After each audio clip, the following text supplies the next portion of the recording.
కూటమి ప్రభుత్వం ఏర్పడి 2 ఏళ్లు కూడా పూర్తి కానేలేదు. రాష్ట్ర రాజకీయాల్లో అప్పుడే అలజడి మొదలైంది.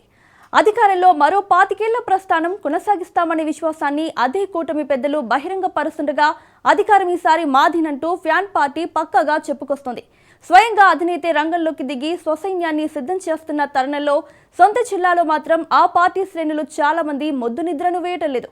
కాగల కార్యం గంధర్వులే తీరుస్తారన్న చింతంగా వ్యవహరిస్తున్నారు. ఒకరిద్దరు మినహాయించి సొంత గొంతును ఉపయోగించుకోలేని పరిస్థితుల్లో ఆ పార్టీ నేతలుంటున్నారు. ఉమ్మడి జిల్లా మొత్తానికి ఒకే ఒక్క వాయిస్ వినబడుతూ ఉంటుంది. కూటమి పెద్దలకు ధీటుగా ఎదుర్కొనే రీతిలో వాగ్బాణాలు ఎదురెళ్తుంటాయి. మాజీ సీఎం సొంత జిల్లాలో పడకేసిన వైసీపీ శ్రేణులను నిద్రలేపే ఆ ఒకే ఒక్కడెవరు? జగన్ గలానికి తన బలాన్ని జోడిస్తున్న ఆ నేత ఎక్కడివారు? Let's watch.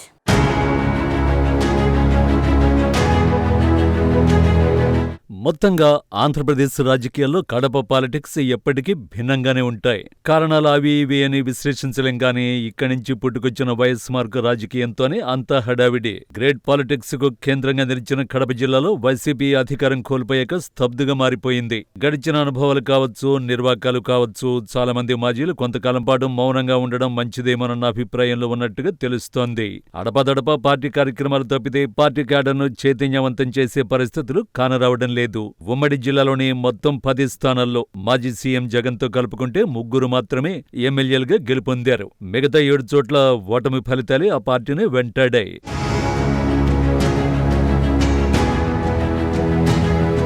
అయితే పార్టీ క్యాడర్ నైరాస్యాన్ని గుర్తుంచుకుని ముఖ్య నేతలు సైతం సమాయత్తం కావడం లేదనే విమర్శలు ఆ పార్టీ నుంచే లేకపోలేదు. కడప జిల్లాకు వైసీపీ అధ్యక్షుడిగా జగన్ సొంత మేనమామ మాజీ ఎమ్మెల్యే రవీంద్రనాథ్ రెడ్డి ఉంటున్నారు. ఇక అన్నమయ్య జిల్లాకు రాజంపేట ఎమ్మెల్యే ఆకేపాటి అమర్నాథ్ రెడ్డి అధ్యక్ష బాధ్యతలు నిర్వర్తిస్తున్నారు. అయితే ఈ ఇద్దరు నేతలు పార్టీ కార్యక్రమాలు, ధర్నాల్లో మాత్రమే కనిపించడం జరుగుతోందని ఆ పార్టీ వర్గాలు చెప్పుకుంటున్న మాట.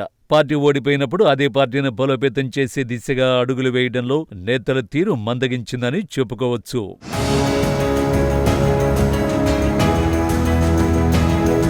అయితే ఇదే పార్టీ నుంచి ప్రొద్దుటూరు మాజీ ఎమ్మెల్యే రాచమల్లు శివప్రసాద్ రెడ్డి మాత్రం తన పట్టును వీడకుండా కూటమి ప్రభుత్వాన్ని ప్రతి సందర్భంలోనూ దుయ్యబడుతూ వస్తున్నారు.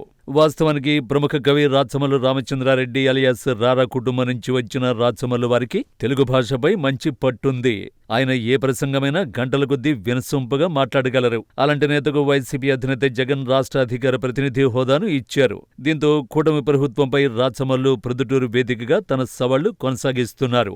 మంగళగిరిలో కూటమికి సంబంధించిన వాయిస్ వెలువడగానే రాచమల్లు వెనువెంటనే దాన్ని ఖండించే ప్రయత్నం చేస్తున్నారు. ఇలా ఇప్పుడే కాదు, వైసీపీ అధికారంలో ఉండగా కూడా రాచమల్లు తనదైన శైలిలో తన వాణిని బలంగానే వినిపించేవారు. అధికారం కోల్పోయిన ఈ పరిస్థితుల్లోనూ ఆయన కొంచెం కూడా తగ్గకుండా కూటమి పాలన తీరుతెన్నులను తూర్పారపడుతూ ఉంటారు అనడంలో అతిశయోక్తి ఉండకపోవచ్చు. ఇక జిల్లా వ్యాప్తంగా నిర్వహించే కార్యకర్తల సర్వసభ్య సమావేశాల్లో అయితే మరో అడుగు ముందుకేసి తొడగొట్టి మరీ ప్రసంగించడం ఆయన నైజంగా చెప్పుకోవచ్చు. ఇలా ధైర్యంగా రాచమల్లు శివప్రసాద్ రెడ్డి మాత్రమే ఇప్పుడు జగన్ జిల్లాలో ధీటుగా ఎదుర్కొనే నేతగా ఉండిపోయారు.